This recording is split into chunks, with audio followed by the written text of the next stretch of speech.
ভারতের দিকে মুখ করে কমপক্ষে 11টি যুদ্ধ বিমান মোতায়েন করেছে চীন। হঠাৎ করেই কি এমন ঘটল দেশ দুটির মাঝে? জানা গেছে চীনের সামরিক বহরের সবচেয়ে উন্নত যুদ্ধ বিমানগুলোর মধ্যে Z-20 সিরিজের পঞ্চম প্রজন্মের যুদ্ধ বিমানগুলোকে এভাবেই তাক করে রেখেছে বেইজিং, যা ভারত সীমান্তের খুব কাছেই রয়েছে বলে দাবি দেশটির সংবাদ মাধ্যম এনডিটিভির। তবে কি নতুন করে কোনো উত্তেজনা ছড়াতে চলেছে নয়াদিল্লি ও বেইজিং এর মাঝে? প্রশ্ন হলো, পাল্টা প্রতিক্রিয়ায় কি পদক্ষেপ নিতে চলেছে ভারত সরকার?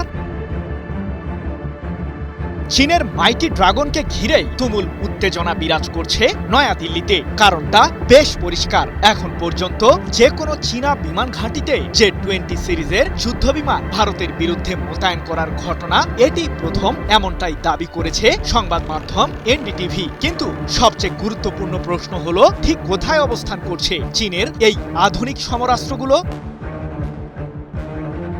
জানা গেছে চলতি বছরের জুন মাসের শেষ দিকে এবং জুলাইয়ের শুরুতে নিজেদের দুইটি বিমান ঘাঁটিতে Z-20 মাইটি ড্রাগন মডেলের কমপক্ষে 11টি যুদ্ধবিমান মোতায়েন করে চীন, যার মধ্যে 7টি যুদ্ধবিমান দেশটির শিনজিয়াং উইঘুর স্বায়ত্তশাসিত অঞ্চলের হোতান নামক বিমান ঘাঁটিতে রয়েছে। সামরিক ও বেসামরিক দ্বৈত ব্যবহারে উপযোগী চীনের এই বিমান ঘাঁটির অবস্থান ভারতের সর্ব উত্তরের রাজ্য লাদাখের দৌলত বেগ ওল্ডির বিমান ঘাঁটি থেকে মাত্র 245 কিলোমিটার উত্তর পূর্বে। এছাড়াও তিব্বতের লাসা প্রশাসনিক অঞ্চলে অবস্থিত চীনের দামসুং বিমান ঘাঁটির রানওয়েতে আরো 4টি Z-20 স্টিলথ বিমান দেখা গেছে বলে দাবি এনডিটিভির। এই ঘাঁটিটি ভারতের অরুণাচল প্রদেশের তাওয়াং থেকে মাত্র 344 কিলোমিটার উত্তর পশ্চিমে অবস্থিত।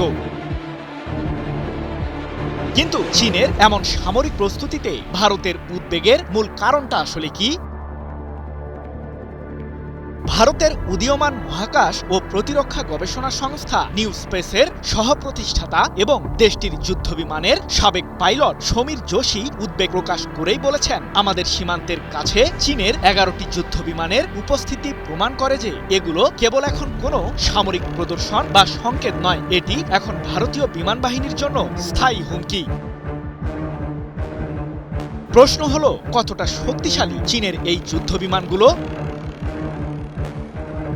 Z-20 সিরিজের স্টিল যুদ্ধ বিমানের প্রধান শক্তি হলো এর অতি সূক্ষ্ম রাডার ব্যবস্থা। এই বিমানের উন্নত কাঠামোগত নকশার কারণে শত্রুপক্ষের রাডারে এটি সহজে ধরা পড়ে না। ফলে সাধারণ ঘরানার যুদ্ধ বিমানের চেয়ে চীনের এই যুদ্ধ বিমান বহুগুণ এগিয়ে থাকে। ভারতীয় বিমান বাহিনীর বর্তমান বহরে থাকা ফরাসি নির্মিত রাফাল অত্যন্ত শক্তিশালী হলেও তা পঞ্চম প্রজন্মের স্টিল ক্যাটাগরির যুদ্ধ বিমান নয়। এমনকি বর্তমানে ভারতের সামরিক বহরে কোনো ধরনের স্টিল যুদ্ধ বিমান নেই বলেই জানিয়েছে সংবাদ মাধ্যম এনডিটিভি। AKS অর্জন করল গিনেস ওয়ার্ল্ড রেকর্ডস। AKS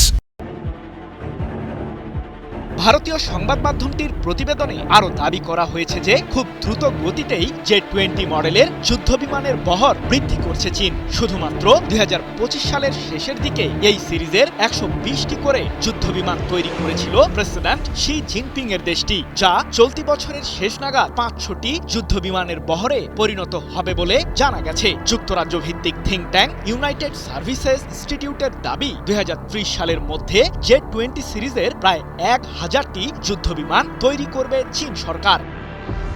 সৃজন মাহমুদ, নিউজ 24।